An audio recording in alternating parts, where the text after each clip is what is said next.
Buenas tardes a todos y bienvenidos a una nueva clase de principios de construcción y estabilización de estructuras. Como os he indicado, en esta clase vamos a centrarnos en la estabilización de estructuras. Vamos a hablar del estudio de las lesiones que puede sufrir una edificación y cómo reconocer esas lesiones.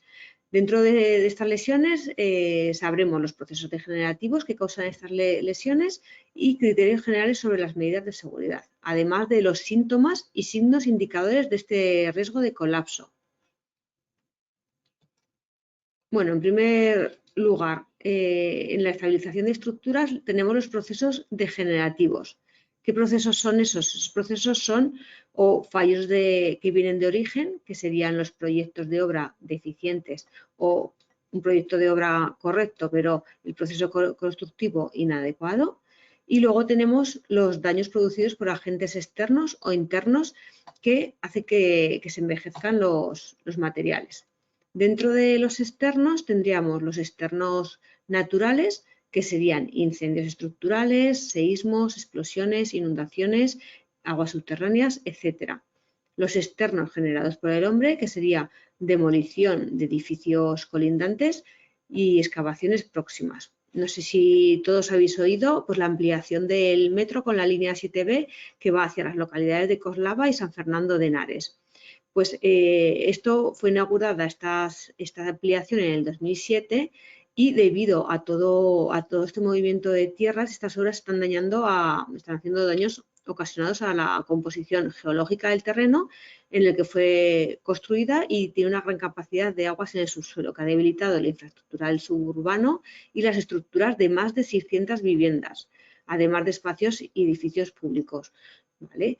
Entonces hay que tener muy en cuenta estos daños externos generados por el hombre, que puede provocar excavaciones próximas, puede provocar ese comienzo de grietas, luego lo iremos viendo, y acabar en el colapso de esas viviendas.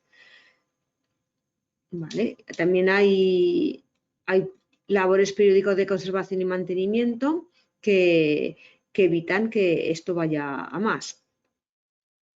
Y luego tenemos como daños producidos por agentes internos los vinculados al diseño, construcción y mantenimiento, lo que hablábamos, labores periódicas de conservación y mantenimiento, revisiones de las instalaciones de agua, observación de posibles deformaciones y agrietamientos en las fábricas de ventilación de espacios, estanqueidad de construcción frente a las humedades, que incluso puedan propiciar trabajos de reparación de escasa incidencia si son detectados a tiempo. Una vez detectados se arregla y eso impide que vaya a más. Criterios generales sobre las medidas de seguridad, pues en función de la época que se construyeron o en función de los niveles de seguridad de la instalación. En función de la época que se construyeron, pues tendríamos tres grandes grupos, de acuerdo a un tiempo sin normativa, anterior al siglo XIX, de acuerdo a normativas derogadas anteriores al Código Técnico de Edificación o según la normativa vigente, que sería el Código Técnico de Edificación que tenemos actualmente, que fue aprobado en el Real Decreto 732 del 2019, que espero que muchos os conozcáis ya el Código Técnico de Edificación, que lo hemos dado ya en varias clases. Entonces, sucede que en las edificaciones antiguas suele haber una total falta de normativa de base para el proyecto y para los materiales usados. Y podemos establecer de ahí estas tres categorías. Estas estructuras anteriores al siglo XIX no responden a métodos de cálculo, sino a procedimientos derivados de la experiencia, es decir, procedimientos empíricos. Y según la normativa vigente sí que existen esos cálculos y se basan en consideraciones probabilísticas. De ahí que sea muchísimo más seguro aquellos edificios construidos con la normativa vigente. El estado de ruina. La ruina es una definición que lo marca, que tiene un marco normativo. Sería el Código Civil, Ley 38 de 1999. Ahí crea la definición de ruina. ¿Vale? Entonces, hay tres tipos de ruina. Está el estado de confianza, que no se aprecian situaciones de riesgo en el conjunto de la edificación. El estado de precariedad, que hay carencias que disminuyen las garantías de seguridad, pero sin suponer un peligro para su uso y habitabilidad. Y ya está el estado de peligro o ruina, que ese sistema estructural no puede soportar esas acciones permanentes de peso, empuje del terreno, etcétera, o variables como pueden ser las sobrecargas de uso, acciones naturales previsibles, viento, nieve, etcétera, debidas al normal uso de la edificación. Entonces sí que podría estar en estado de ruina. ¿Vale? Es importante esto porque puede haber especulación en edificios, porque si los pueden considerar que están en edificios de ruina, se podrían demoler. ¿Vale? Entonces hay muchos promotores que usan esta definición para poder aprovecharse. Bueno, luego la clasificación de las medidas de seguridad e intervenciones. Pues haríamos distinción entre el grado de estabilidad que ofrece ese edificio o en función del tipo de intervención que interviene. Dentro del grado de estabilidad que ofrece serían preventivas y restitutivas. Y dentro de la intervención que intervienen serían restrictivas o aditivas. En el caso de en función del grado de estabilidad que ofrece, estas preventivas pues serían en su estado actual y su posible evolución a corto plazo del edificio ofrece garantías de estabilidad, pero puede ser necesario garantías de seguridad ante posibles alteraciones por actuaciones internas, apeos en obras o reformas parciales o externas, zonas de seguridad en demoliciones, excavaciones en edificios o solares próximos, por lo que hablábamos antes. Si hay una excavación próxima y preveemos que puede afectar a esa estructura, pues se haría una estabilidad preventiva. ¿Vale? Todavía no empiezan a haber grietas ni nada, pero sí que para prevención hacemos una serie de acciones. Luego tenemos las restitutivas, que sería que medidas de seguridad que se toman con el fin de restituir la edificación a un estado seguro, al haber detectado la aparición de daños que crean una situación peligrosa. Aquí en este caso ya empezamos a ver los daños. ¿Vale? Aquí hacemos una prevención y aquí empezamos a ver ya los daños. Las medidas necesarias tienden a garantizar las condiciones mínimas de seguridad. Por ejemplo, en esta imagen que vemos aquí, la lesión grave está aquí en la cabeza del pilar de la planta de sótano y se ha hecho por flexión combinada con la carga axial. Y entonces ya empiezan a aparecer indicios de rotura plástica con deformación de armaduras principales, desprendimiento y rotura del hormigón, y hacemos un apeo de elementos verticales realizados bajo las vigas colgadas donde descarga la cabeza del pilar, como veis aquí. ¿Vale? Y esto ya sería una estabilización restitutiva. Luego, en función del grado de estabilidad que ofrece, las restrictivas y las aditivas. La restrictiva sería la supresión de espacios o instalaciones por el riesgo que estos suponen, como vemos aquí en un tejado, que hay un riesgo inminente y entonces se quitaría este tejado. Las aditivas consiste en la instalación de elementos complementarios o supletorios como son los sistemas de apeo y refuerzo, como lo vemos aquí. Este caso sería en el voladizo de un edificio, los extremos volados han sufrido movimientos verticales y horizontales, como vemos con las grietas, dando lugar a la flecha de ferida en un extremo más volado. Y las deformaciones estructurales se transforman en fuertes solicitaciones sobre el cerramiento exterior, de forma que se ha apeado con puntales metálicos para soportar el cerramiento de la fachada volada por prevención y seguridad. ¿Vale? Pero aquí ya hay un daño. Bueno, vamos ahora con el proceso de adopción de medidas de seguridad. ¿Qué tenemos que hacer? Pues un reconocimiento del edificio. ¿Cómo se hace ese reconocimiento del edificio? Recogida de datos, cogiendo pues, el tipo de edificación, pues, si es adosado, edificio de viviendas, cuántas viviendas, las características, las condiciones del entorno, edificaciones próximas que hay, instalaciones especiales, vías públicas, elementos naturales, instalaciones de suministro de gas, agua, electricidad, etcétera. En el caso de extrema urgencia, pues se haría un corte de los suministros y aviso a las empresas suministradoras. Luego, en el subsuelo, tendríamos que hacer un reconocimiento de la cimentación y estado del suelo. En este estado de la cimentación, pues supondría una parte de la investigación en la que se hace una inspección visual basada en indicios visibles, como son fisuras, humedades y deformaciones de muros y pavimentos, Por tanto, se aborda una primera fase de la información que no es completa, porque no se trata de un inventario exhaustivo de todos los daños, sino de una mera descripción de los mismos, y también se aborda parte de la fase de análisis de patologías observada con la elaboración de posibles causas que pueda haber. Luego, el forjado. Cuando en un edificio de más de una planta el forjado inferior no ofrece esas garantías para soportar el incremento de cargas del apeo, este puede hacerse de tal manera que la carga se dirija hacia forjados inferiores.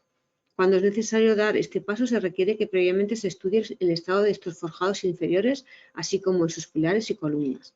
El sistema de apeo, eso lo veremos ya en la siguiente clase. Bueno, los indicadores de riesgo de colapso, pues, ¿cómo sabemos qué significa esto? ¿Cómo sabemos que un edificio va a colapsar? Eso os lo habréis preguntado, yo creo que en alguna ocasión. Ahora sí que es importante, por ejemplo, si vais a una zona que hay edificios muy antiguos, pues, y veis que están apuntalados porque hay fisuras y han visto que hay que apuntalar, igual os habéis preguntado alguna vez, ¿y cómo podéis saber si hay riesgo de colapso? Si esa grieta que se está viendo no puede al final acabar en un colapso de la estructura, o simplemente apuntalando se puede mantener ese edificio. Pues hay indicios de ese colapso, aparte de eventos concretos, pues si hay una explosión, un impacto o un terremoto, ¿vale? Eso sería un evento concreto que puede hacer que pueda haber un colapso. Pues aparte de esto, hay diferentes señales que nos ayudan a interpretar que puede haber un colapso, pero no son totalmente seguras.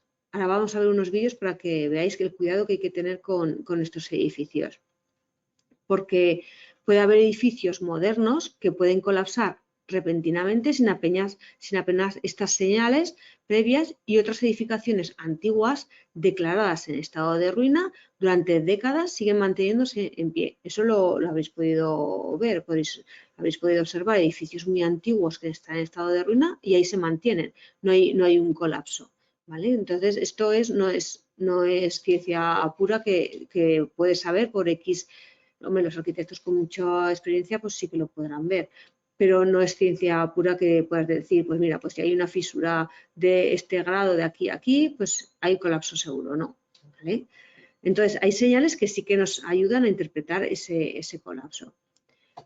¿Esas señales cuáles son? Pues son señales sonoras, grietas, deformaciones estructurales, ahora veremos qué diferencia entre grietas y fisuras, flechas excesivas, fallos en apoyos de vigas, viguetas y forjados, desplomes, pandeo y abombamiento.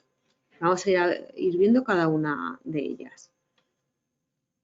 En este caso, las señales sonoras, pues suelen ser las más obvias. Son crujidos secos y fuertes, el golpeo de elementos cayendo tales como yeso, madera o azulejos. Claro, todo desde fuera. Desde fuera tú lo que oyes son pues elementos cayendo, madera o azulejos, y junto a estos ruidos fuertes suele haber otro más leve denominado el siseo, que es la caída de polvo de las fisuras. O sea, el edificio se está rompiendo por dentro y se oye como un siseo, que es debido a ese polvo de las fisuras. Y el siseo es más habitual en edificaciones antiguas con grandes muros de carga e inhabitual en las modernas. ¿Vale? Os voy a poner un vídeo, no sé si lo veréis muy bien, pero luego os lo pondré en la descripción de la clase, os lo pondré para que lo podáis ver tranquilamente. En este vídeo vais a oír el inicio del colapso.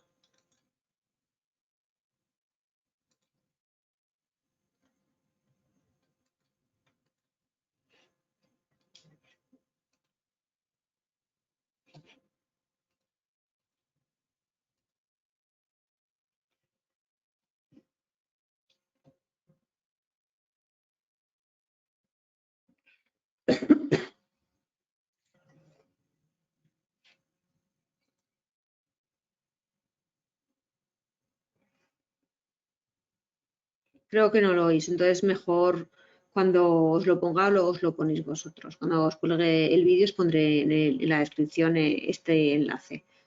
Bueno, aquí van viendo cómo van oyendo, por eso el vídeo van oyendo cómo ese siseo y de repente tú ves este edificio que lo puedes tener y de repente ya se desploma totalmente. ¿Vale? Entonces, esto es un edificio que tú lo puedes tener en tu barrio toda la vida y no colapsarse. ¿Vale? Entonces, aquí sí que se oyó ese siseo antes del colapso.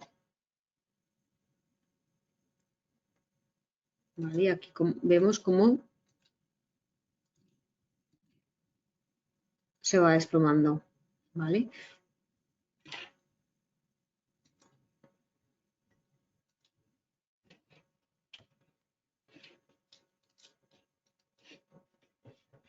Esto sería un edificio de Filadelfia, que lo que os decía en los últimos segundos se muestra ese siseo, explosiones de polvo y previos al derrumbe total de la estructura, y hay que tener en cuenta ese sonido. ¿Vale? Estos sonidos que no implican ningún peligro se suelen escuchar durante la madrugada cuando el nivel de ruido ambiente es mínimo. Bueno, vamos a ver estos síntomas primarios. Hablamos de las diferencias entre grietas y fisuras. Las grietas y fisuras son las manifestaciones más frecuentes de las lesiones de las edificaciones, evaluándose su importancia en función de la forma, posición, amplitud y su estado. Luego veremos cómo se mide esas fisuras. Normalmente las fisuras se miden en los asentamientos del terreno, en edificaciones nuevas, te pueden salir pequeñas fisuras, ¿vale? Pero eso no significa que el edificio vaya a entrar en colapso. Y se pueden ir midiendo estas fisuras que luego iremos viendo cómo. Pues, ¿qué sería la fisura? La fisura sería la afección superficial de los recubrimientos exteriores de los elementos constructivos, generalmente con una amplitud inferior a 1 milímetro, y la discontinuidad tensional generada es mínima, suponiendo básicamente un problema estético y en ningún caso un problema estructural. ¿Vale? Aquí vemos una fisura, como veis, es como de amplitud 1 milímetro como mucho, y aquí en la foto veis que no es mucho, ¿vale? Luego las grietas, eso ya sí que es un problema de lesión de estructura, que lo veis aquí como sería y aquí en la fotografía. Las grietas es discontinuidad material fruto de una patología que supone una interrupción en la transmisión de esfuerzos de una parte o de otra de la estructura y la reducción de su sección estructural y como estadio último la anulación de su capacidad portante. ¿Vale? La grieta ya sería un problema y la fisura simplemente sería algo estético. ¿Vale? Las flechas excesivas. Si sobrepasan la flecha para lo que están previstos los elementos horizontales, estos colapsan. Asimismo, la flecha excesiva en vigas o forjados puede provocar un esfuerzo de flexión en elementos verticales donde descargan. Como norma general, si la flecha de un forjado supera un 100 de la luz anchura de libre entre apoyos, hay peligro de ruina inminente. Esto sería los 10 metros de la luz, pues 10 dividido para 100 sería 0,1 metro, pues 10 quedaría 10 centímetros. Sería esto de aquí. Si la flecha es de 10 centímetros, ¿vale? Ahí sí que habría peligro de ruina, ¿vale? 10 centímetros en este caso, hay una luz de 10 metros, ¿vale? Luego fallos en apoyos de vigas, viguetas y o forjados. Esta circunstancia es mucho más peligrosa cuando se trata de elementos metálicos o de madera que apoyan en pilares. Si las vigas, viguetas o cubiertas se descentran o se desplazan por alguna causa de sus apoyos en los muros o en los pilares, se crea un empuje horizontal sobre ellos que puede provocar su caída. Y esta circunstancia, lo que hablamos, es mucho más peligrosa cuando se trata de elementos metálicos o de madera que apoyan en pilares. Y la deformación, pérdida o desprendimiento de materiales en los apoyos de los forjados, de las vigas o de las cubiertas puede provocar la caída de los mismos, como podemos ver aquí en la imagen. Luego están los desplomes. En caso de caída de un elemento de carga puede producirse el colapso de los elementos que en él se sustentan. Los elementos de sustentación están calculados para actuar en una determinada posición. Su desplazamiento ya puede conllevar ese riesgo de ruptura y colapso del propio elemento y subsidiariamente de las estructuras que en él descargan. Cuando se produce un cambio en la estabilidad del terreno puede afectar a la cimentación de este. Y en el caso de muros de carga, como muestra la imagen, pues se puede producir el cedimiento o desplome de estos. El pandeo se trata de una flexión o curvatura de los pilares que suele indicar que están sometidos a una carga superior a su capacidad de resistencia. Aquí vemos la carga, entonces la carga que viene haría que este pilar pandeara.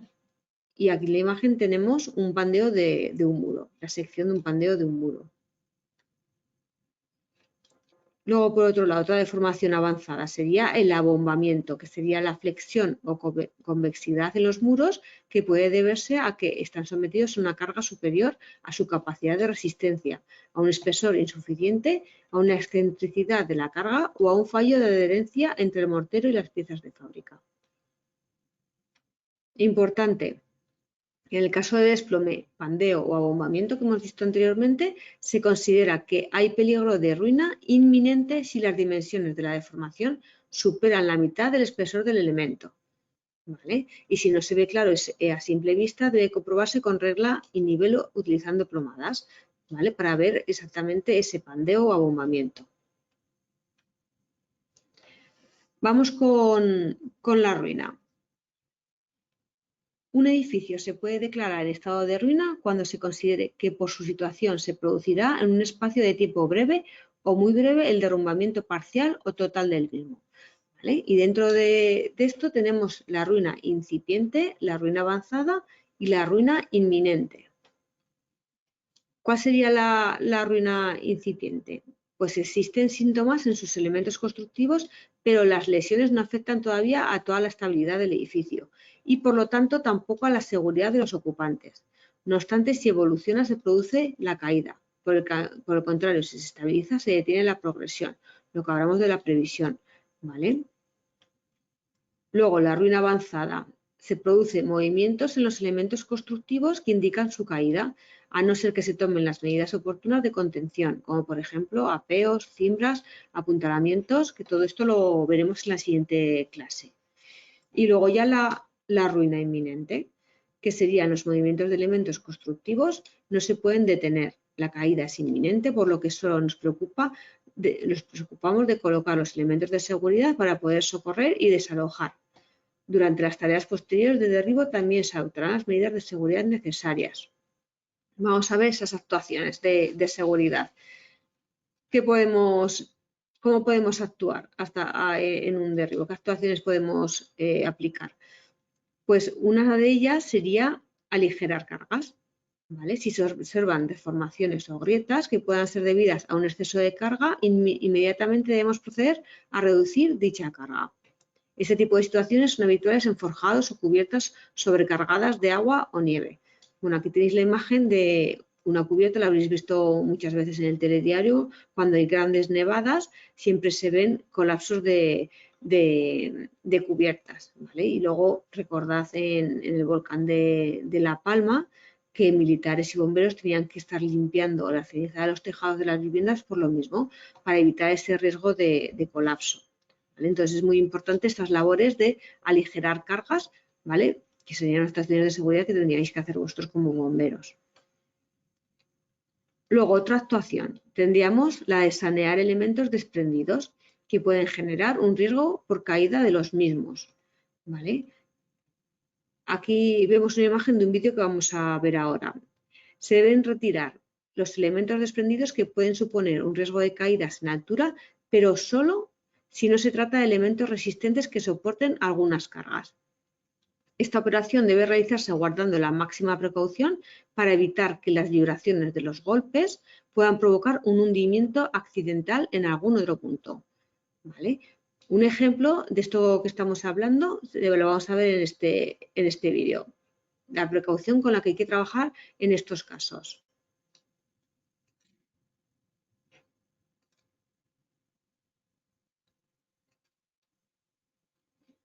Vemos que aquí están aligerando están quitando los elementos desprendidos que pueden suponer un riesgo de caídas. ¿Veis que están quitando esto?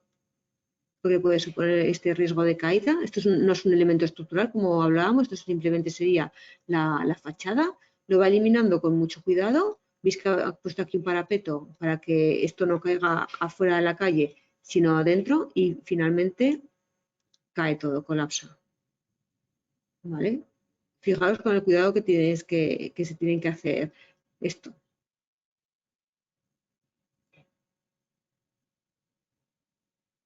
¿Vale? Este vídeo también lo tendréis completo en el vídeo que tengáis en el campus.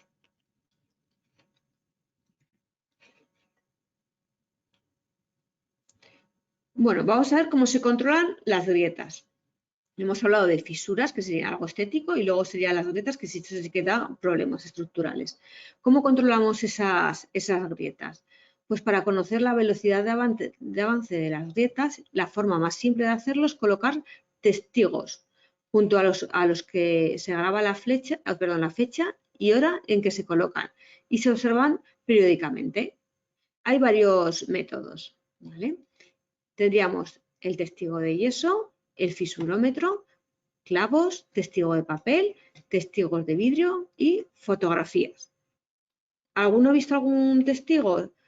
¿Alguno en alguna vivienda que ha tenido que colocar el mismo o ha tenido que llamar a un aparejador o arquitecto para que vaya controlando esas fisuras o esas grietas?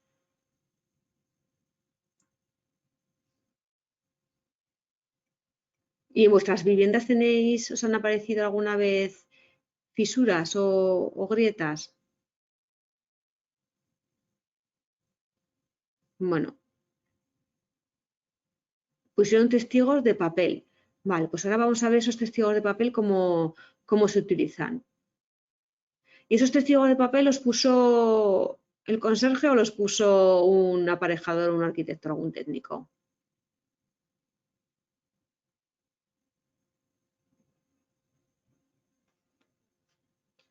Venga, pues vamos a ver. De todas formas, lo que os digo siempre, vosotros al estar estudiando para bomberos es muy importante que os vayáis fijando para el tema de equipos de protección contra incendios, pues en todas las épocas de incendio que veáis, extintores, todas las salidas de emergencia y todo. Y luego en el caso de la construcción, pues lo mismo, iros fijando en todas las obras que veáis y luego el tema de estabilización de estructura, pues lo mismo.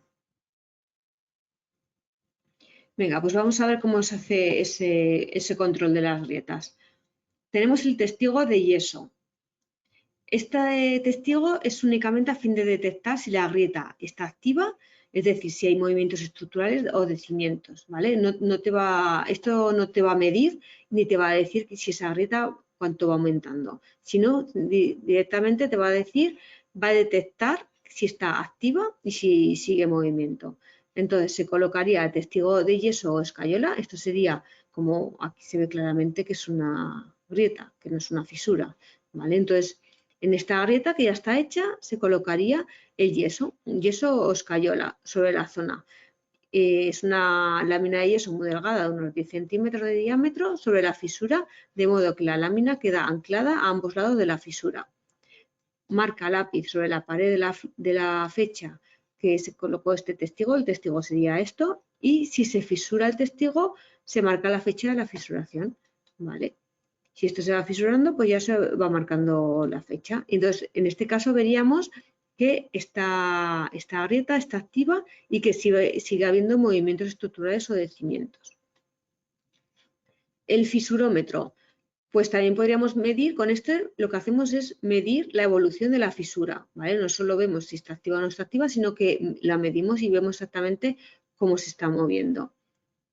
Es de una forma más precisa por medio de un aparato llamado fisurómetro, que consiste en un calibre que se ajusta a las paredes de la grieta. En él se marca también la fecha y la hora de colocación y el calibre se moverá ajustándose siempre a la anchura de la grieta. De esta forma podemos constatar cualquier cambio de la grieta, tanto si se ensancha, si se agranda o como si se estrecha. ¿Vale? Aquí lo tendríamos, lo colocaríamos y esto iría midiendo. Luego tenemos este que es un poquito más, que te da más datos, más preciso. Aquí lo van colocando y aquí en el monitor va indicando si hay fisuras, si hay grietas o no. Aquí, como veis, a simple vista no se ve nada, entonces, pero el aparato sí que te irá marcando.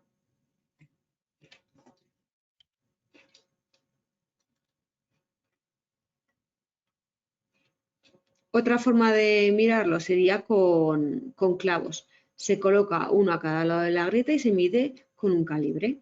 Aquí, como veis, mediríamos el ancho y así también mediríamos otras longitudes. Vamos con el testigo de papel, con el que nos decía Josep que en su instituto habían puesto estos testigos de papel. Pues se fija un folio encima de la grieta, pegándolo a cada lado de la misma para que quede bien tirante. Según el tipo de pegamento utilizado, se romperá o se despegará, indicándonos si ha habido movimientos y no es tan efectivo como los procedimientos anteriores. ¿Vale? Esto lo único que va a decirte si hay movimiento o no hay movimiento. A diferencia de las tarjetas de yeso, se puede utilizar esto porque es algo mucho más rápido. No tiene que ir un albañil y ponerte el yeso directamente. Vosotros, si en vuestra casa tuvierais grietas, pues podréis hacerlo. En este caso se ha utilizado papel de liar de cigarrillos porque es mucho más cómodo y rápido que el realizar el testigo de yeso. Y una vez colocado, pues se escribiría la fecha y el número de testigo colocado y se saca una fotografía como la que se muestra aquí. Y luego ya en visitas posteriores se pueden ir revisando los testigos y se puede ver si se ha roto o no se ha roto. Dada la consistencia del papel, si se rompen con movimientos de menos de 1 milímetro. Si se rompe, se vuelve a colocar y se vuelve a revisar al objeto de comprobar cómo va evolucionando el movimiento. Y la foto, como veis, muestra el testigo colocado en la parte superior de la puerta de paso. Este método está exclusivamente indicado para interiores, ¿vale? Porque en el exterior el viento y la lluvia despegaría este testigo. O sea que en el exterior lo que hay que usar es las tarjetas de los testigos de yeso, que supone contar con la presencia de un albañil, ¿vale? Cuando lo vayamos a hacer. Testigos de vidrio. Pues como antes, se tomaría el registro fotográfico, instalación de plaquetas de vidrio, portaobjetos con la aplicación de epóxico como pega y la identificación de la lesión y el registro de datos. Los elementos de yeso o de vidrio que se colocan sobre grietas y fisuras son únicamente a fin de detectar, bueno, igual que el del papel, son a fin de detectar si la grieta está activa. Es decir, si hay movimientos estructurales o de cimientos por asiento del terreno y otros motivos, ¿vale? No te va a medir, únicamente vamos a saber si está activa o no está activa.